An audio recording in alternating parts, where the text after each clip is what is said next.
Olá, dando continuidade ao nosso ciclo de entrevistas, ao nosso seminário sobre reforma tributária, realizado pelo SESCOM em conjunto com as entidades contábeis do Estado de São Paulo. Estamos aqui hoje entrevistando o secretário da reforma tributária, Dr. Bernardo Api. Já falamos sobre a medida a PEC 46, a PEC 45, a PEC 110. Falamos também com o ex-secretário Everardo Maciel e hoje vamos ouvir o Dr. Bernardo Api, que nós já agradecemos pela gentileza de nos atender. Dr. Bernardo Api, que é secretário extraordinário da Reforma Tributária do Ministério da Fazenda, economista formado pela USP, entre 2003 e 2009 foi secretário executivo, secretário de Política Econômica e secretário de Reformas Econômico-Fiscais do Ministério da Fazenda. Nesse período, também foi presidente do Conselho de Administração do Banco do Brasil. De 2015 a 2022, foi diretor do Centro de Cidadania, um think tank voltado ao desenvolvimento de propostas de aprimoramento ao sistema tributário brasileiro. Também foi sócio e diretor da LCA Consultores e diretor da BMF Bovespa São Paulo. Não é pouca coisa, né, doutor Bernardo Api? É muito trabalho aí, né? E muita experiência para falar de reforma tributária, né? Esse é o meu foco de trabalho desde 2015, quando eu entrei no Centro de Cidadania Fiscal. Já tinha trabalhado antes com o tema também, quando estava no governo, na minha primeira passagem pelo governo. Ótimo. Nós vamos então fazer algumas perguntas e o senhor fique à vontade, o tempo e da forma que o senhor quiser responder. Primeira pergunta é simples, doutor Bernardo Api. O Brasil precisa de uma reforma tributária? Qual a motivação do governo de colocar essa reforma tributária como prioritária para esse governo? Bom, o governo, na verdade, tem duas agendas de reforma tributária. Uma que é a reforma que a gente chama de reforma de tributação do consumo, que é essa que está em discussão no Congresso Nacional, e, num segundo momento, vai se discutir a reforma da tributação da renda. O objetivo desse conjunto de reformas é tornar o Brasil mais eficiente, ou seja, aumentar o potencial de crescimento do país e mais justo do que ele é hoje. Então, no final, o objetivo da reforma tributária no Brasil, nas suas duas vertentes, é aumentar o crescimento do país e tornar o país mais justo do que ele é hoje. Como é que vai se dar? Vamos falar da reforma da tributação do consumo, que é o que está hoje em discussão. A reforma da renda ainda não tem uma proposta fechada, mas por que a reforma da tributação do consumo é importante? A gente está falando de reforma da tributação do consumo, estamos falando da reforma de 5 tributos gerais sobre a produção e consumo de bens e serviços. São PIS, COFINS e IPI, que são federais, o ICMS estadual e o ISS municipal. Hoje tem no Congresso Nacional duas PECs, a PEC 45 na Câmara dos Deputados, a PEC 110 do Senado Federal, que tratam dessa reforma. No início elas eram diferentes, elas se aproximaram muito na última versão. A última versão da PEC 45 é o relatório do deputado Aguinaldo Ribeiro na comissão mista, de maio de 2021. A última versão da PEC 110 é o relatório do senador Roberto Rocha, de março de 2022. Hoje eles são textos muito próximos e basicamente o que eles propõem é a substituição desses 5 tributos atuais, no caso da PEC 45, por um único imposto sobre valor adicionado, que é chamado de Imposto sobre Bens e Serviços, o IBS, mais um imposto seletivo de caráter extrafiscal, para incidir sobre fumo, bebida alcoólica, é uma coisa extrafiscal. E no caso da PEC 110, substituir esses 5 tributos por uma contribuição sobre bens e serviços que seria federal, seria um IVA federal, um imposto sobre bens e serviços que seria de competência dos estados e municípios, o IBS, e mais um imposto seletivo. Bom, por que essa reforma é importante? A reforma é importante porque esses 5 tributos hoje eles são extremamente distorsivos e têm um impacto muito negativo sobre o funcionamento da economia brasileira. De onde vem esse impacto? Primeiro, a complexidade. Nós temos nesses 5 tributos um emaranhado de normas absurdo, uma quantidade enorme de benefícios fiscais, regimes especiais, alíquotas. Não é exagero dizer que no Brasil a tributação do consumo só tem exceção, não tem regra. E esta complexidade resulta em um custo elevado de apuração e recolhimento de impostos pelas empresas. Tem empresa no Brasil que tem 150 pessoas numa sala só para apurar e recolher tributos e ainda assim erra. Tá certo? Então é um custo que a sociedade está carregando em função da complexidade do sistema tributário. Segundo, a complexidade do sistema tributário, ela tem como efeito você ter um alto grau de litígio. Então, no caso, por exemplo, do ICMS do PIS/COFINS, a principal matéria de litígio é o que dá crédito e o que não dá crédito de imposto. Nesses novos tributos, IBS e CBS, tudo que é utilizado na atividade produtiva dá crédito. E você elimina esse grau de litígio enorme que existe hoje.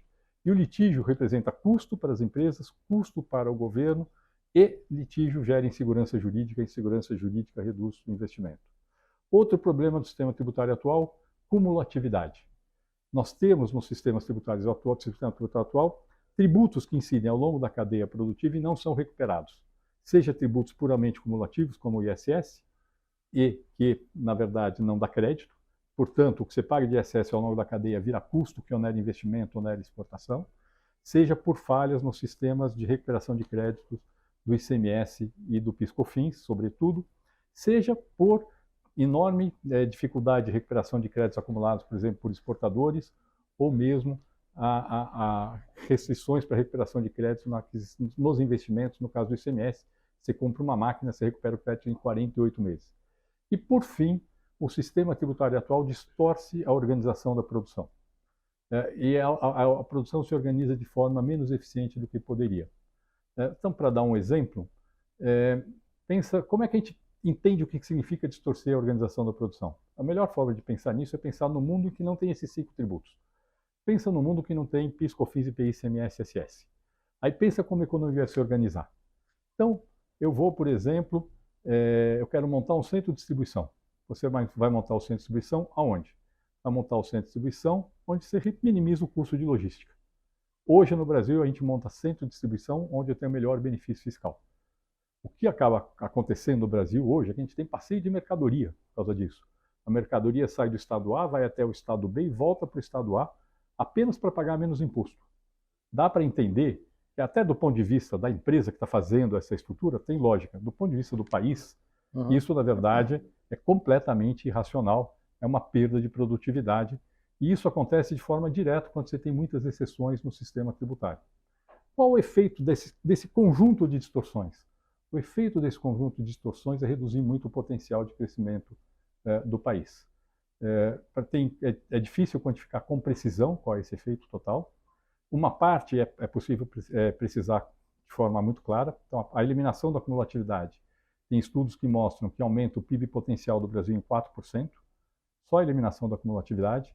Quando a gente quer considerar todos os efeitos, tem um estudo do Braulio Borges, que tem questionamentos metodológicos, mas não tem alternativa, é o melhor que é possível fazer, que indica um aumento de até 20 pontos percentuais em 15 anos do PIB potencial do Brasil com a reforma tributária. Então, aí vou dizer, qual é o efeito de fato? É difícil de precisar, mas eu diria com muita tranquilidade que, conservadoramente, algo no meio dessas duas, algo como um aumento de 12% do PIB potencial do Brasil entre 10 e 15 anos, é algo muito razoável de efeito da reforma tributária sobre o crescimento do país. Portanto, qual é o principal motivo da reforma tributária? É, sim, aumentar o potencial de crescimento do Brasil, que é um país que vem crescendo muito pouco há décadas. Um dos motivos pelos quais a gente vem crescendo muito pouco há décadas é, sim, o sistema tributário e, sobretudo, o sistema de tributos indiretos brasileiro, que tem um efeito muito negativo sobre a produtividade e, portanto, sobre o crescimento da economia. O que nós precisamos, de fato, em uma reforma tributária é simplificação, é segurança jurídica, é transparência, previsibilidade. Nós, como contadores que mexemos com a tributação, somos o elo entre o contribuinte, o empresário e o fisco, sabemos muito bem disso. Eu tenho, lógico, você falou de setores, eu vou te perguntar até depois do simples, mas só pegando um gancho que você falou da complexidade, esse é um problema do país. Aí uma complexidade que nós estamos vendo nessas duas PECs, né, 45 e 110, que a gente pode chamar de PEC 155, elas estão sendo juntadas aí, é o período de transição. Então eu gostaria que o senhor falasse um pouco se esse período de transição, que uma fala em 7 anos, outra fala em 10, qual é o período que vocês estão pensando de transição e se isso também não pode ser uma complexidade mesmo que seja momentânea, né? E vou emendar, se o senhor lembrar, senão, quando que o senhor acha que entra em vigor se for aprovada essa reforma tributária? Vamos primeiro é na questão do período de transição, né? E para a gente entender. As duas perguntas estão juntas, na verdade. Isso. Assim, supondo que você aprove a emenda constitucional em 2023, você aprova a lei complementar que regulamenta o IBS e, eventualmente, se for o caso, a CBS em meados de 2024. Você, um ano depois, provavelmente, você teria entrado em vigor a substituição do PIS/COFINS pela contribuição sobre bens e serviços, já com uma legislação muito mais simples que a do PIS/COFINS. Então já teria aí, em meados de 2025, uma simplificação razoável do sistema tributário para a eliminação do PIS/COFINS, que é um tributo extremamente complexo hoje, tem mais de 80 regimes especiais dentro do PIS/COFINS, por uma contribuição sobre bens e serviços. A partir daí, para a parte estadual e municipal, supondo que é o modelo da PEC 110, mas na PEC 45 não é diferente, porque a parte federal, a substituição do PIS/COFINS pela parte federal do IBS também ocorreria no mesmo período. Então, no fundo, as duas são muito parecidas. A parte dos estados e municípios, ela demora mais para começar a ser implementada, porque ela exige a montagem de uma nova estrutura de arrecadação, o Conselho Federativo do IBS, nos termos da PEC 110. A gente imagina que neste cenário que eu estou desenhando, você começaria a reduzir as alíquotas do ICMS e do ISS em 2027, e aí a transição seria, no caso da PEC 45, em 4 anos, ou seja, você terminaria a transição em 2030, no caso da PEC 110, em 5 anos, terminaria em 2031.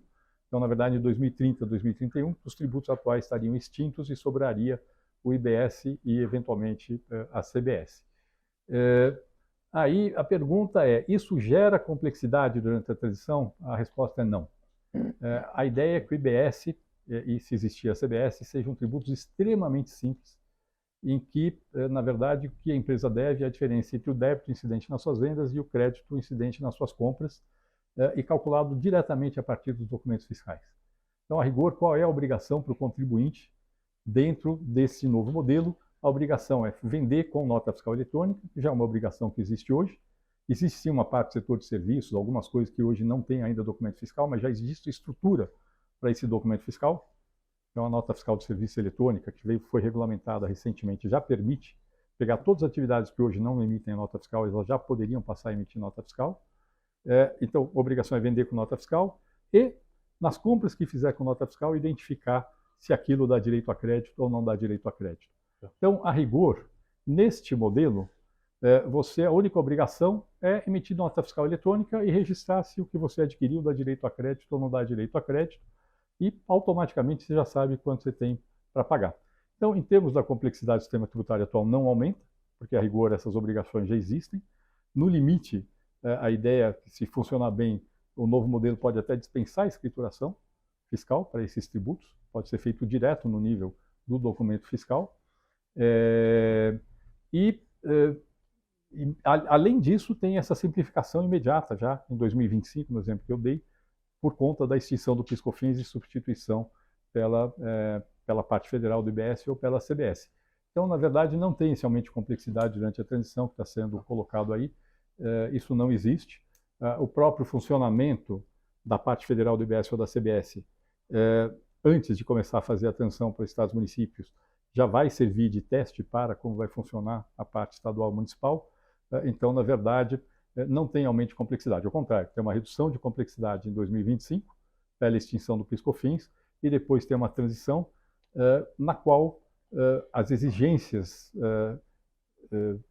para fins de cobrança do novo tributo são infinitamente mais simples do que a que existe hoje. Mas então o senhor entende que 2025 não entraria em vigor em 2024, porque vai ser aprovada a PEC em 2023, a lei complementar em 2024, entraria em vigor em 2025. 2025 já seria extinto o PIS e COFINS e só manteria o ICMS e o ISS? Essa que é a ideia? Isso. Em 2025 seria extinto o PIS/COFINS e, no lugar do PIS/COFINS, se for o modelo da PEC 45, entraria a parte federal do IBS, certo. Cada PEC 110 entraria a CBS.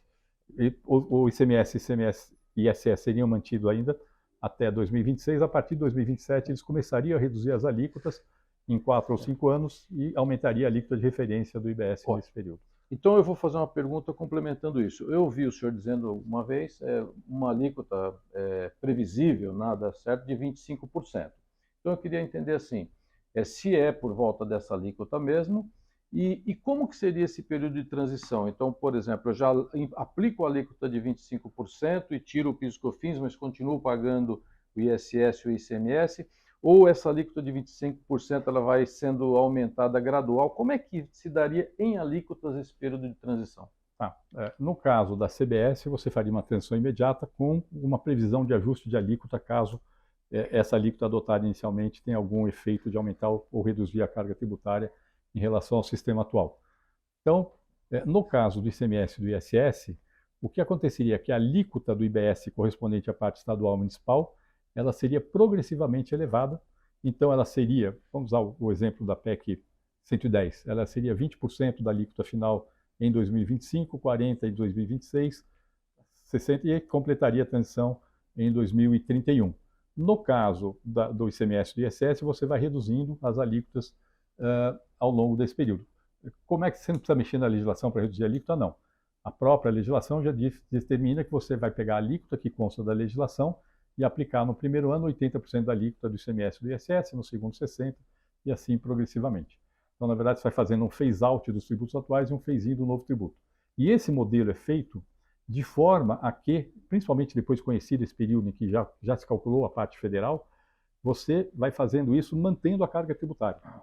Isso permite você fazer essa mudança mantendo a carga tributária e o sistema todo é desenhado para que a carga tributária, a arrecadação dos novos tributos, reponha exatamente a arrecadação dos tributos atuais como porcentagem do PIB.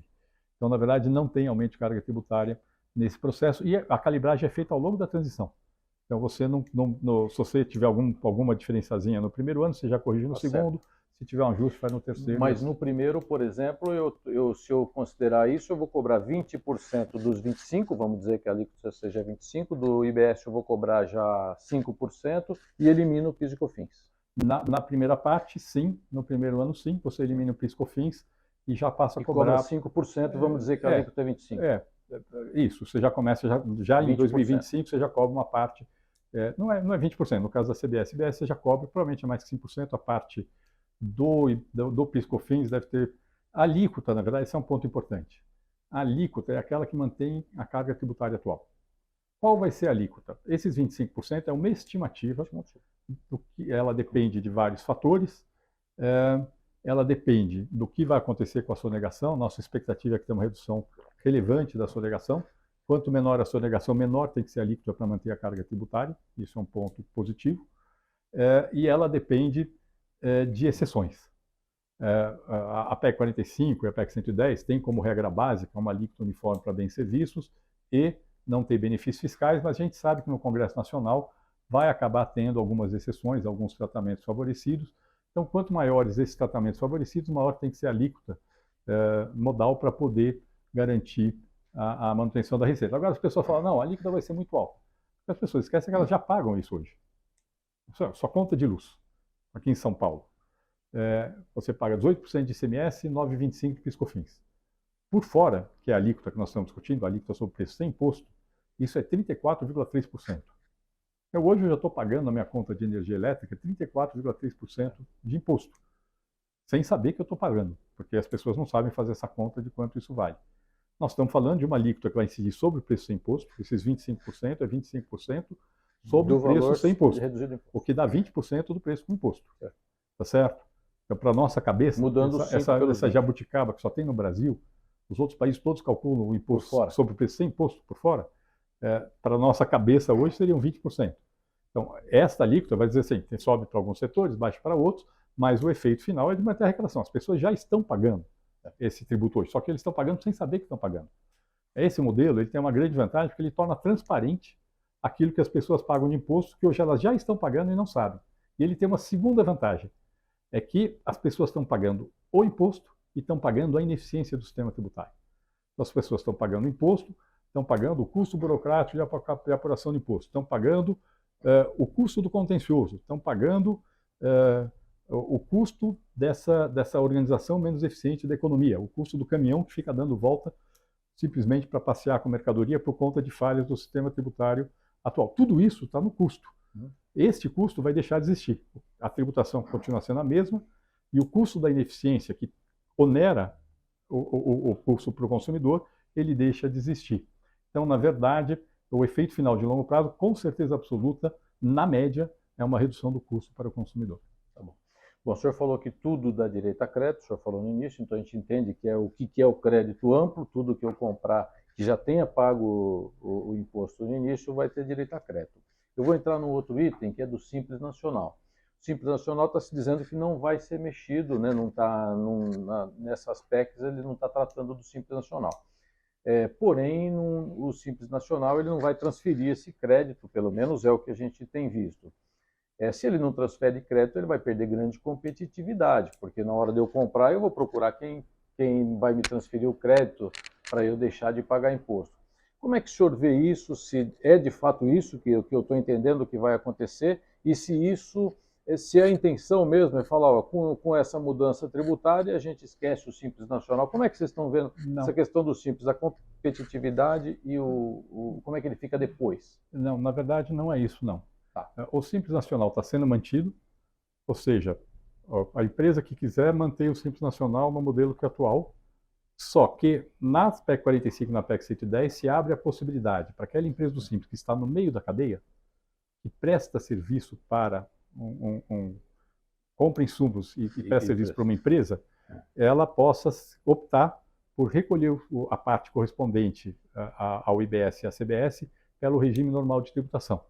Então ela deixa de recolher sobre o faturamento e ela passa a recolher sobre o valor adicionado, recuperando todo o crédito de tudo que ela compra de insumo e transferindo integralmente o crédito para o adquirente do bem e serviço que ela produz. Então a empresa simples que está no meio da cadeia vai ter opção pelas duas PECs para poder optar por esse modelo em que ela não é prejudicado pela mudança. E na PEC 110 tem um dispositivo a mais, que é o seguinte: a empresa do Simples que optar por não aderir por esse modelo, ainda assim ela vai poder transferir o imposto incidente na venda dela, a título de CBS e IBS, para o adquirente do seu produto. Ela não recuperaria crédito, como não recupera hoje, mas o imposto que ela pagou, ela daria crédito. Então, na verdade, se ela continuar a optar no Simples como está. Então, na verdade, para as empresas do Simples, a empresa do Simples que vende produto ou presta serviço para consumidor final, na prática vai continuar como é hoje. E ela não tem necessidade de gerar crédito, porque ela vende para consumidor final. Tá certo? Isso. A empresa do Simples está no meio da cadeia. Se quiser manter o modelo atual do Simples, vai dar crédito no imposto que ela pagou, no montante que ela pagou, no montante que ela pagou, na parte do imposto que ela pagou, que corresponde ao IBS e à CBS. Isso. Não a parte de imposto de renda, contribuição sobre folha, porque não faz sentido. Ela vai dar crédito dessa parte e ela ainda tem a opção de poder entrar no regime normal de débito e crédito. Então, se é uma empresa do Simples que compra muito insumo, provavelmente para ela, e vende para contribuintes, para ela é melhor optar pelo regime de apurar pelo regime normal. Então, na verdade, não tem esse problema para a empresa do Simples, não. Para a empresa do Simples, ou fica como tal ou melhora. Ou ela transfere o crédito da parte que ela paga referente ao CBS e o IBS, ou, aí que eu ia perguntar, ou ela faz opção. Ela deixa de pagar aquela alíquota do Simples, que está numa daquelas tabelas, e opta por pagar os 20% ou 25% do CBS e IBS, e aí ela pode transferir o crédito. Ela continua pagando dentro da alíquota do Simples, o imposto de renda, a contribuição. Isso. É isso? É isso, exatamente. É isso. E aí a empresa escolhe o que é melhor para ela. Então, se eu tenho uma empresa do Simples que basicamente vende para contribuinte, ela vai optar pelo regime de entrar no regime normal de débito e crédito, que é o melhor para ela. Ela recupera 100% do crédito e transfere 100% do crédito. Eu tenho uma empresa do Simples que vende para consumidor final e vende para contribuinte, ela vai optar provavelmente pelo regime em que ela transfere o crédito para o contribuinte do que ela pagou e para o consumidor final fica tudo como está. Então, na verdade, para as empresas do Simples, em relação à situação atual, ou fica como está ou melhora. No fundo, esse é o resultado. Tá bom. Agora, falando um pouco também de créditos, né, de setores, né, o setor de serviço.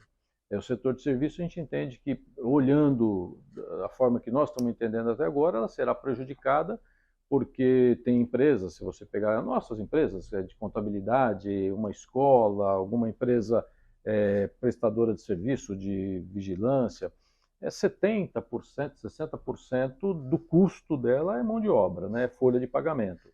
E que a folha de pagamento, então ela terá poucos créditos para utilizar, vai aumentar a alíquota, a gente entende que ela vai também perder a competitividade e, nesses casos, vai ter um aumento muito grande de tributação. Como é que o senhor entende isso? Usa o exemplo uma empresa de contabilidade ou uma escola que estejam fora do Ah, então vamos lá, pegar uma empresa de contabilidade. Uma empresa que presta serviço no meio da cadeia. Isso. A empresa de contabilidade, ela, neste novo modelo, se ela tiver no regime normal de tributação, ela vai dar crédito integral. Então, vou dar um exemplo. Hoje, o custo dela é 100. Ela adquire poucos insumos, mas adquire alguns insumos, e ela ainda paga alguns tributos, ISS normalmente, e PIS/COFINS, se ela for do regime lucro presumido, pelo regime cumulativo. Tá certo? Então, na soma do que ela não recupera de crédito, do que ela paga de imposto, vamos dizer que dá 10%. Tá certo? Hoje. Então, hoje o serviço dela custa 100, mais esses 10, que é o que ela paga de imposto e o que ela não recupera de crédito nas suas aquisições. E o custo dela para o tomador de serviço é de 110. E ele não recupera crédito. Ele não recupera esse crédito. Nesse novo modelo, ela vai recuperar 100% do crédito que ela utilizar de insumo. Quase nada. É pouco, mas recupera. Teria uma alíquota mais alta, sim, na sua prestação de serviço e dá crédito integral para o tomador de serviço. Então, o custo para o tomador de serviço líquido, quando ele recuperar o crédito, vai cair para 100. Então, na verdade, o custo para o tomador de serviço dessa empresa, que hoje é 110, vai cair para 100 quando ele recuperar o crédito incidente nessa operação. Então, na verdade, as empresas que estão no meio da cadeia vão ser beneficiadas. É exatamente a eliminação da cumulatividade. O que é a cumulatividade? É aquele imposto que você paga no meio da cadeia e que não é recuperado. Quando eu falo em eliminar a cumulatividade, falando, olha, todo mundo está no meio da cadeia, a recuperação do crédito faz com que o custo líquido para o tomador de serviço reduza. A outra questão é o exemplo da escola que você está dando. Aí sim, uma boa parte dos serviços prestados ao consumidor final hoje tem uma tributação mais baixa do que a venda de mercadoria para consumidor final, isso é um fato. Aí a pergunta, primeiro, como é que isso vai ser tratado? Esse é um tema que está em discussão no Congresso Nacional. Se a gente for pegar lá o relatório da PEC 45, do deputado Agnaldo Ribeiro, já tinha lá previsto um sistema por 12 anos, temporário, mas existia de uma redução de um tratamento favorecido para serviços de educação. Isso vai ser uma decisão do Congresso Nacional, tá certo? Agora, lembrando, esse é um ponto importante, que quem consome serviço, então, no fundo, qual o efeito da reforma tributária? No cenário, que não é o que vai sair do Congresso, mas no cenário de que vai ter uma alíquota uniforme para bens e serviços. Teria, sim, um aumento de tributação de serviços e uma redução na tributação de bens. Agora, quem consome serviço? São famílias de alta renda. 32% do consumo tributável, pela pesquisa de orçamentos familiares, 32% do consumo tributável de famílias de alta renda é serviço. 9% do consumo tributável de famílias de baixa renda é serviço. Pobre consome mais mercadoria e rico consome mais serviço. Tem 3 estudos feitos com metodologias diferentes que mostram que se você adotasse uma alíquota uniforme sobre o consumo de bens e serviços no Brasil, teria um efeito positivo do ponto de vista da distribuição de renda, mesmo sabendo que tem a desoneração da cesta básica hoje, mesmo considerando a desoneração da cesta básica hoje. Agora, essa é uma questão que vai ser discutida no Congresso Nacional. A sinalização anterior, assim, que teria, alguns casos como esse, como saúde, educação, teria muito possivelmente um tratamento diferenciado. Posso entender que, para quem está no meio da cadeia, haverá sim um aumento de tributação, mas como ele vai transferir o crédito, ele acaba se equiparando. E para quem não está no meio da cadeia, no caso escola ou algum outro que preste para consumidor final, ele vai sim ter um aumento de tributação, mas entende-se que isso é uma medida social aí aplicável, vamos dizer. Não é que ele vai ter. Se você adotasse o parâmetro o parâmetro base de que não tem nenhuma exceção, uma alíquota uniforme para todo mundo, aconteceria isso. Sabemos que no Congresso Nacional vai ter uma discussão de como isso vai ser tratado. Agora, precisa tomar muito cuidado de não tratar serviço como se fosse tudo a mesma coisa. Eu vou dar um exemplo. Aluguel de carro. O bom sistema tributário não distorce a organização da produção. Hoje, no Brasil, aluguel de carro não paga nem ICMS nem ISS. Paga nenhum dos dois, por conta de uma decisão judicial. Se eu tenho um sistema que eu falo, todo serviço é menos tributado que mercadoria, eu considero que aluguel é serviço, que por exemplo, é o caso lá da PEC 46, que está lá no Senado Federal, eu estou dizendo que aluguel de carro vai pagar menos imposto do que venda de carro. Que não faz sentido nenhum. De novo, pensa no mundo sem imposto.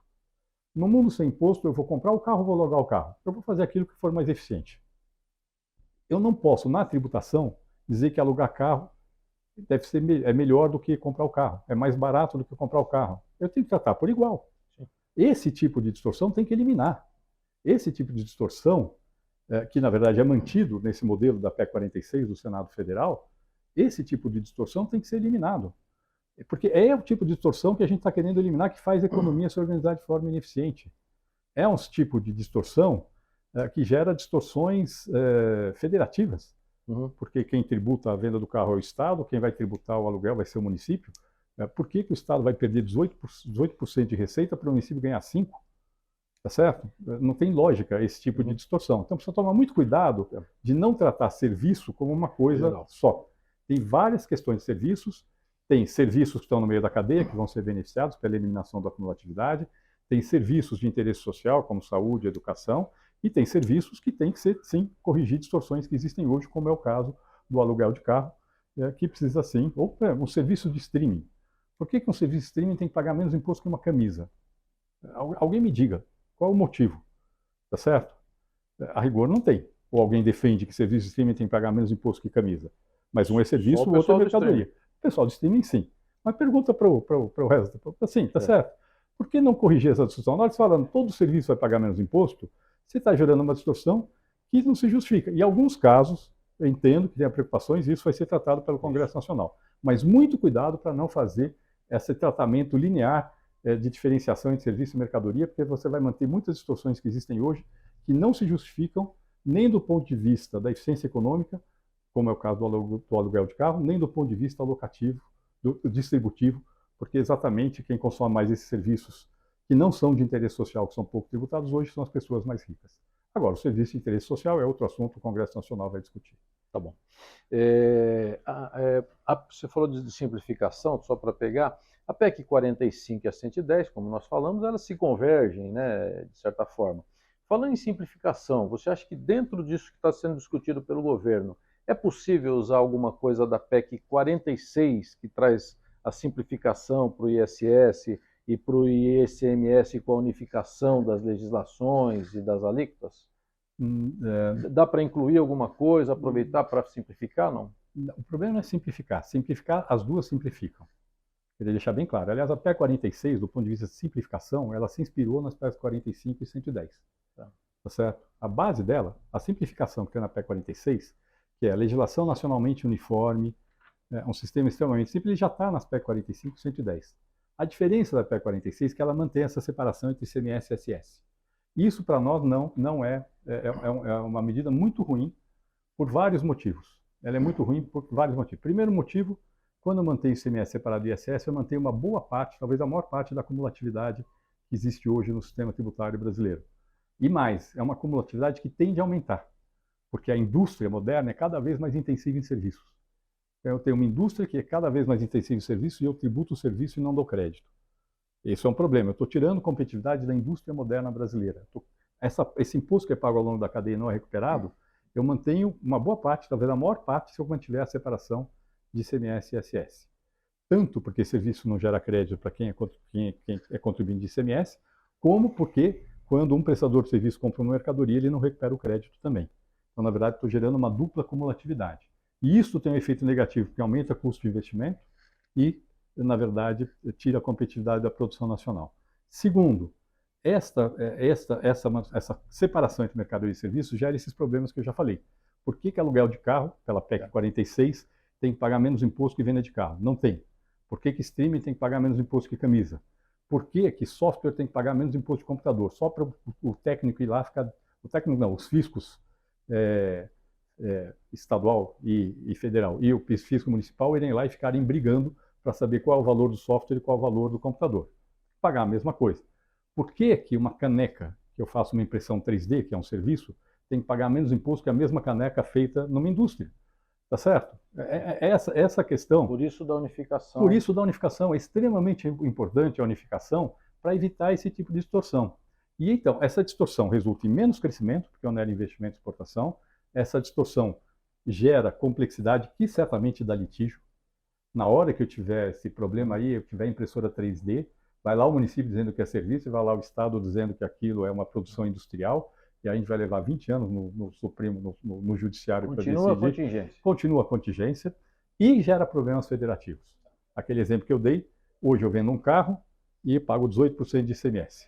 Aí eu vou alugar um carro, e daqui a alguns anos, com esses carros sem motorista, a gente não vai mais comprar carro, porque vai ser caro para a gente comprar, mas a gente vai pagar por um serviço de usar o carro. Por que que o Estado vai deixar de arrecadar 18% na venda para o município arrecadar 5% na utilização do serviço? Tá certo? Sendo que desses 18% que o Estado arrecada, 25%, ou seja, 4,5%, já é receita municipal como cota parte do ICMS. Os municípios ganham liquidamente 0,5% e os estados perdem 13,5%. Não é um bom desenho do ponto de vista federativo. O bom imposto, ele tem que ter uma base ampla que inclui mercadoria e serviço. Aliás, o Brasil, hoje, é o último país economicamente relevante do mundo, o último país que eu conheço, que separa a tributação de mercadoria e serviço. Nenhum outro país do mundo faz isso. Nós estamos bastante atrasados e mais, este atraso tem consequências negativas do ponto de vista da competitividade da produção brasileira. Ficou claro. Uma pergunta fora desse item, eu falei de empresas que prestam serviço, que tem 60%, 70% de mão de obra, e não é previsto nessas PECs alguma desoneração da folha. Eu queria saber o que o senhor entende, o que o senhor acha de tratar uma redução dos encargos sobre a folha para aumentar a empregabilidade. Como é que você vê isso?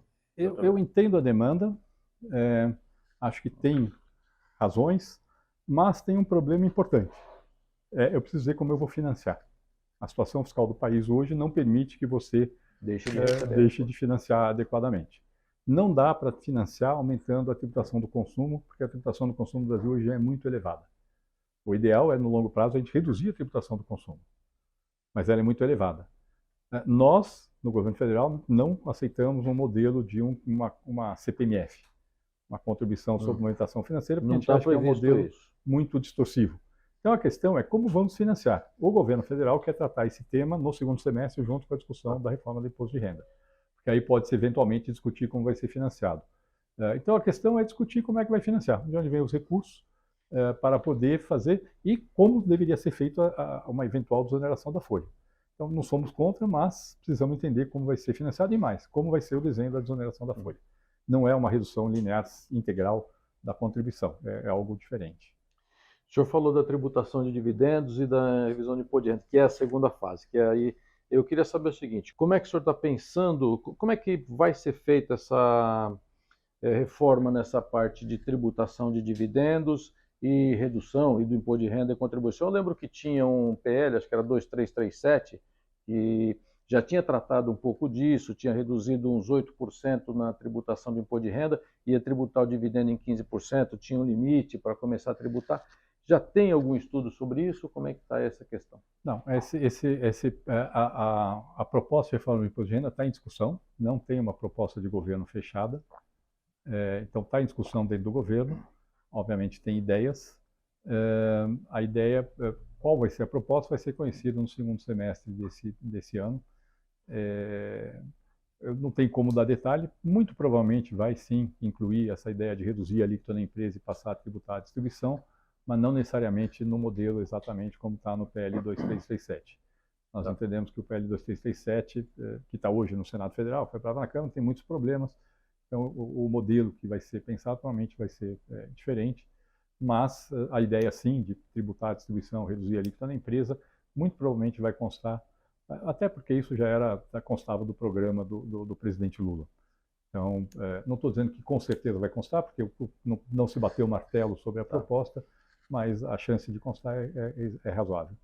Tá bom, é mais duas só. Sobre retenção, queria saber o que você acha. Na realidade, a simplificação, né? Nós, contadores, sofremos muito com a complexidade.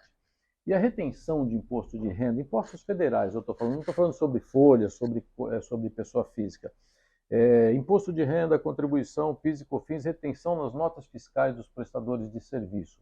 Isso é um trabalho enorme, uma burocracia grande que não traz nada de receita para o governo, porque retém do prestador, do prestador, o tomador retém, o prestador se compensa disso depois. Então ele é retido lá dele 6,15%, ele abate na hora de pagar. Nenhum acréscimo de receita para o governo, mas nós fazemos DCTF, DARF, FD contribuições, DIRF, informe de rendimentos, tem que pôr no imposto de renda, tem uma burocracia enorme nessa parte. O que você acha que dá para mexer nisso, para simplificar a questão? Olha, não tem uma discussão que eu tenha participado no governo sobre isso, mas eu acho que Acho que eu podia levar. a demanda é justa, então pode ser trazido o tema assim para discussão no governo. Não é um tema que a gente vai decidir sozinho na minha secretaria. A minha secretaria cuida da parte estrutural da reforma da tributação, a parte mais operacional está na Receita Federal, mas eu acho perfeitamente válida a discussão do custo e benefício de medidas como essa. Acho que pode ser levado para o governo essa discussão. Só lembrando que não é a minha secretaria que tem palavra final sobre esse tema. Não é a sua secretaria, mas o senhor é ouvido, o senhor é o secretário para a reforma tributária, apesar disso não precisar entrar na PEC, mas a gente conta com o seu apoio porque redução de custo Brasil, redução de burocracia, essa questão das retenções, eu estou falando das retenções desses 5 impostos, o Imposto de Renda, Contribuição, PIS/COFINS e INSS patronal, que não dá nenhuma receita para o governo e o governo gasta com isso, porque ele tem que fiscalizar, ele tem que olhar as obrigações acessórias, tem que ter sistema complicadíssimo para isso. Então, contamos que o senhor leve esse pleito nosso aí, apesar de não ser da sua secretaria. Uma última pergunta. O senhor, o que o senhor acha? Também não, aqui da PEC, o senhor acha que não deveria ter uma reforma, não sei se a gente chama de reforma administrativa, uma reforma do Estado para diminuir um pouco os custos e depois a gente tratar melhor da reforma tributária? Eu acho que a reforma do Estado é uma agenda importante, sim. Quanto mais o Estado puder ser eficiente, ou seja, prestar mais serviço para a sociedade com o menor custo possível, melhor. Então, sim, esse é assim como está discutindo agora, que a reforma tributária, um dos objetivos fundamentais é aumentar a produtividade do setor privado, existe sim a discussão da produtividade do setor público, que eu acho que é uma discussão absolutamente pertinente. Eu só não acho que ela tem que vir antes da reforma tributária. São agendas complementares e a ordem não é relevante. Por quê? Porque a reforma tributária ela tem um ganho em si, que é de aumentar o potencial de crescimento da economia, independentemente de ter a reforma administrativa. Se você tiver a reforma administrativa e você aumentar, tornar o Estado mais eficiente, e isso levar a alguma redução de custo no futuro, aí pode-se discutir o que vai ser feito com esse ganho, se isso vai ser convertido numa menor tributação, e aí com um sistema simples, como é proposto hoje na PEC 45, PEC 110, é simplesmente reduzir a alíquota, é extremamente fácil de fazer, ou se isso aqui vai ser usado para aumentar, prestar mais serviço para a sociedade, aumentar o volume de serviço. Mas é uma agenda importante, ela só não é, do meu ponto de vista, antecedente à reforma tributária. Elas são complementares, eu acho que as duas têm que ser implementadas. Tá bom. Bernardo Pio, eu agradeço muito e deixo você, quer fazer uma palavra final à classe contábil de São Paulo, do Brasil, que trabalha com os tributos, está querendo uma simplificação, uma segurança jurídica, uma previsibilidade para trabalhar. Bom, doutor Carlos, eu agradeço o convite para participar desse debate. E o meu recado é o seguinte: a reforma tributária que está em discussão hoje no Congresso Nacional, ela não é um jogo de soma zero. Ou seja, não é uma reforma em que um ganha, o outro perde. Se a gente entender a reforma tributária dessa forma, não tem solução. Na verdade, assim, aquele que perde vai travar a discussão da reforma tributária. Mesmo que os ganhos e perdas sejam moderados. A reforma tributária é um jogo de soma positivo. Tem sim redistribuição, tem algum efeito setorial diferenciado, tem essa desoneração completa no meio da cadeia de produção, mas ela é um jogo de soma positivo porque ela gera crescimento para a economia. E quando a economia cresce mais, todo mundo ganha. Ou aí, você vai falar, não, o meu setor é um setor de venda que eu estou vendendo para o consumidor final e vai ter um aumento de carga. Tá bom, mas a demanda pelo seu bem ou pelo seu serviço vai aumentar porque a renda das famílias vai crescer. E a hora que isso acontece, e tem contas que mostram isso, tem um estudo que mostra que quando você considera num cenário conservador de impacto da reforma tributária sobre o crescimento, todos os setores da economia são beneficiados. Todos. Inclusive setores de prestação de serviço para consumidor final. Por quê? Supondo que vai ter uma alíquota uniforme para bens e serviços, que é um tema que vai ser discutido no Congresso Nacional. E por que todos ganham? Porque a prestação de serviço para consumidor final, a demanda por serviços é o que mais cresce quando cresce a renda da família. Quando cresce a renda da família 1%, a demanda por serviço cresce 1,5%, 2%. Então, se a renda cresce 12%, a demanda de serviço cresce 18%, 24%. É um efeito muito relevante. E aí, trabalhos bem feitos, com base em matriz de um produto, com coisa, mostram que todos os setores da economia são beneficiados. Da mesma forma, com a transição na distribuição federativa da Receita prevista na reforma, todos os entes, todos ou praticamente todos os entes da federação são beneficiados pela reforma tributária quando a gente entende que é um jogo de soma positiva. Então, acho que esse é o ponto fundamental.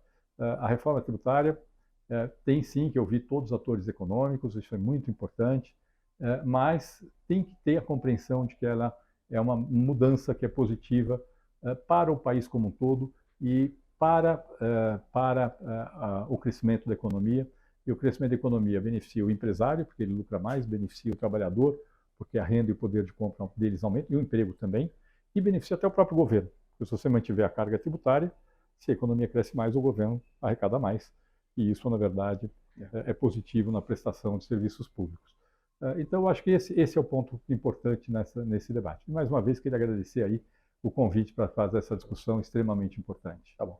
Agradecemos ao Dr. Bernardo Api por nos atender, pela gentileza, por esses esclarecimentos que ele nos fez. Com isso, nós, a classe contábil paulista, encerramos aí o nosso seminário sobre reforma tributária, essa última entrevista que nós fizemos, que levaremos ao ar do dia 20, segunda-feira que vem, até o dia 24, uma por dia, será disponibilizada no canal do YouTube do SESCOM e das entidades contábeis. Agradecemos a todos que participaram, a todas as entidades que trabalharam junto nesse evento e que vocês aproveitem esse ciclo de debates e essa gentileza que todos eles fizeram em nos atender e nos esclarecer. Muito obrigado.